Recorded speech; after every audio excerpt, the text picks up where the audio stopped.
The silence was suffocating. Even the cameras stopped. "You didn't know me when I helped your family," Rosa said softly, "and I didn't know you when you hurt mine." Madison's face crumbled. "She saved my father's life, and I destroyed hers." Rosa nodded gently. "Then maybe today you can start fixing that." For the first time, Madison cried, not for show, but because the mirror had finally shown her truth. Judge Ellis folded his hands. "Miss Martinez," he said, "thank you for reminding us that humanity isn't defined by wealth, but by what we give when no one's watching." Then he turned to Madison. "The law can punish you," he said, "but what you need isn't punishment. It's perspective." He paused. "You'll spend 6 months doing community service at shelters, youth centers, and food banks. Every week, one live stream, unedited, real, and you'll do it under the supervision of Miss Martinez." Madison looked stunned. "You're assigning me to her?" "You humiliated her in front of millions," Alice said. "Now you'll learn from her in front of millions." His voice softened. "Fame is measured by how many know your name. Honor is measured by how many speak it with respect. You have fame, Miss Lane. Now earn honor." The gavel fell. No applause followed, just silence, the kind that meant something had changed. When Madison walked out, she slipped off her bracelet, leaving it beside her phone. Reporters shouted questions, but she said nothing. Rosa left quietly through a side door. And from his window, Judge Ellis watched, knowing this verdict would divide opinion, but heal something deeper. Because justice isn't always about punishment. Sometimes it's about perspective. Friends, if this story touched your heart, tell us, do you believe people like Madison deserve second chances? Or should fame never shield anyone from consequence? Share your thoughts below. And as the screen fades to black, one final question lingers. What happens when the man who teaches compassion becomes the one on trial? The next case will shake everything you thought you knew about justice. Madison didn't return to social media for weeks. The world that once revolved around her silence had begun to move on, but whispers of curiosity remained. Every few days, headlines appeared. Influencer forced to serve under her victim. Madison Lane seen at homeless shelter. Queen M learns humility. Some mocked, others cheered. The first live stream came quietly, without the glamour or countdowns her followers were used to. A single shaky camera showed her standing in a food bank, wearing an apron, hair tied back. No filters, no sponsorship tags, just reality. She looked nervous. You could see it in her eyes. "Hi," she said awkwardly. "I don't have a script today, I'm just here to help." At first, the comments were cruel. Acting again. Publicity stunt. She's faking it. But as the minutes turned to hours, something shifted. Madison stopped performing. She started listening. She helped pack boxes, served meals, smiled shyly at the volunteers. And every time Rosa passed by, she'd give her a quiet nod of encouragement. For Rosa, it wasn't about revenge. It was about reclaiming her dignity, showing the world that forgiveness could be stronger than pride. She treated Madison like any other volunteer, fair, firm, human. And Madison, for the first time in her adult life, obeyed. Judge Ellis followed her progress through the reports Rosa sent each week. In his private study, he'd sometimes pause over the updates, a note about Madison staying late to clean up, or how she comforted a crying mother waiting for food. It wasn't dramatic redemption. It was slow, steady, real. By the end of 6 months, Madison had changed more than her image. She had changed her reflection. When her sentence ended, she returned to court one last time. Rosa stood beside her, not as her victim, but as her witness. Ellis looked at her with a faint smile. "Well, Miss Lane," he said, "what did you learn?" Madison took a breath. "That followers fade, but the people we hurt and help stay with us." She hesitated, then turned to Rosa, "and that sometimes the person we destroy is the only one willing to rebuild us." The courtroom, once filled with mockery, now filled with silence again, but this time it was peaceful. Ellis nodded. Then I believe the court's lesson has been received. When Madison stepped out, the cameras were waiting, as always, but this time she didn't smile for them. She stopped beside the reporters and said, "I used to think fame was everything. Now I know it's what you do when nobody's watching that defines you." The clip went viral again, but differently.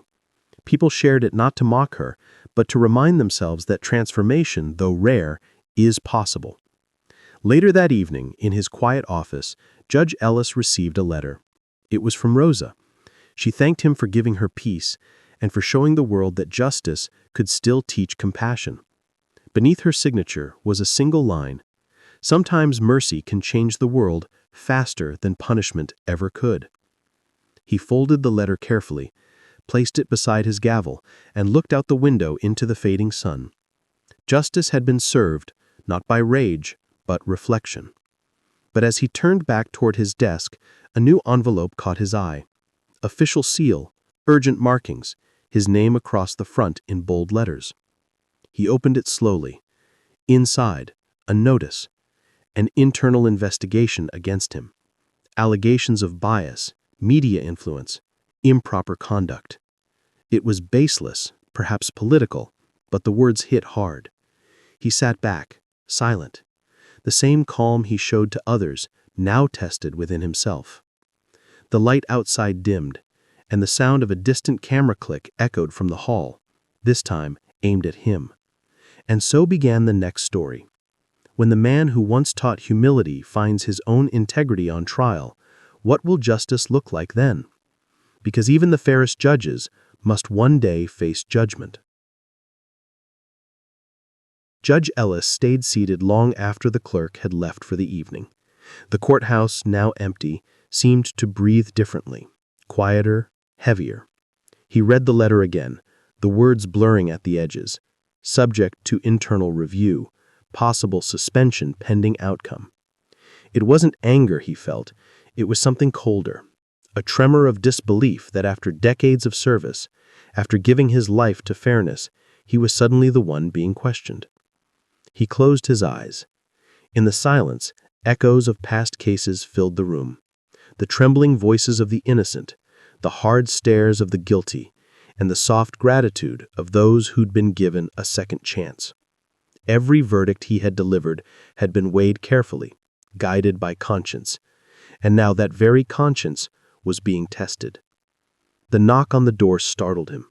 It was Rosa. She stepped in hesitatingly, holding a folder in her hand. "I heard," she said quietly. "The papers are already online." He sighed, offering a tired smile. News travels faster than truth these days. Rosa sat across from him. "They're saying you went easy on Madison because of the cameras, that you wanted to become famous yourself." Ellis chuckled softly, the irony cutting deep. "Fame. I spent my whole career avoiding it. Now it's chasing me." Rosa leaned forward. "Do you want me to speak? To tell them what really happened?" He shook his head. "No, this isn't your burden. Sometimes silence says more than any defense." But Rosa didn't move. "Judge, with respect, silence is what they're counting on. The world's forgotten that justice has a heart. You reminded them. Don't let them erase that." He looked up at her, the same woman who had once stood trembling under scrutiny, now steady, strong. He realized then that she wasn't his witness anymore. She was his reminder. That night, Judge Ellis drove home through streets wrapped in fog. The courthouse lights faded behind him, replaced by the glow of headlines flickering through shop windows. "Hero or hypocrite," one read. "The judge who played God," said another. At a red light, he saw something unexpected. Madison Lane's live stream. She was speaking from a small community hall, voice calm, face bare of makeup. "I know what it feels like to be judged, but I also know what it means to deserve it. Judge Ellis didn't humiliate me. He healed me. I owe him everything I am now." Her words were simple, but her sincerity was undeniable. Thousands of viewers flooded the comments with support, for her and for him. The same crowd that had once cheered her downfall was now calling for his defense. Ellis smiled faintly. For the first time in weeks, the knot in his chest began to loosen. The following morning, as the sun rose over the courthouse steps, something extraordinary happened. Volunteers, law students, even former defendants he'd once sentenced, they gathered outside with signs that read, "Justice has a voice. We stand with Judge Ellis," and "Compassion isn't corruption." Rosa was there too, holding a small sign of her own. It simply said, "He believed in me." Ellis stood at the top of the steps, humbled. "You shouldn't be here," he said quietly. Rosa smiled. "Neither should half the people you helped, but we are." The cameras turned toward him again, waiting for a statement. This time he didn't stay silent. "I've always believed that justice is more than punishment." The sound of laughter didn't belong in a courtroom, but there it was, echoing off the wooden walls like a slap to justice itself. A young woman sat in the front row, legs crossed, designer heels glinting beneath the fluorescent lights. Cameras clicked, phones whispered, and the judge simply watched. Her name was Madison Lane, though she preferred when her followers called her Queen M. To her millions online, she was untouchable, a goddess of gold and glass filters. But today, in this quiet courtroom, her laughter cut through the silence like arrogance carved into air. "Is this really how poor people spend their day?" she joked, turning to her assistant as if the court were a stage and the audience her subscribers. The bailiff shifted uncomfortably. Even her own lawyer lowered his eyes. But the man at the bench, Judge Raymond Ellis, didn't flinch. He didn't raise his voice or strike the gavel. He simply watched Madison with the kind of silence that carried more weight than any word she could ever buy. For a moment, the world seemed to hold its breath. Then, softly, the judge spoke. "Miss Lane, do you understand where you are?" She smiled, glossy and defiant. "Of course, the internet's watching." That line would go viral before the hearing even ended. The arrogance, the smirk, the unshakable confidence of a woman who thought the law was another collaboration deal. But what she didn't know, what no one knew, was that before this day was over, everything she believed about power, money, and fame would collapse in front of millions. Because justice doesn't care about followers, it doesn't take sponsorships, and sometimes it speaks in ways that silence the entire world. Friends, you're about to witness what happens when an empire built on vanity meets a man who still believes in dignity. And the question that started it all still hangs in the air. What happens when money meets justice and thinks it can buy it?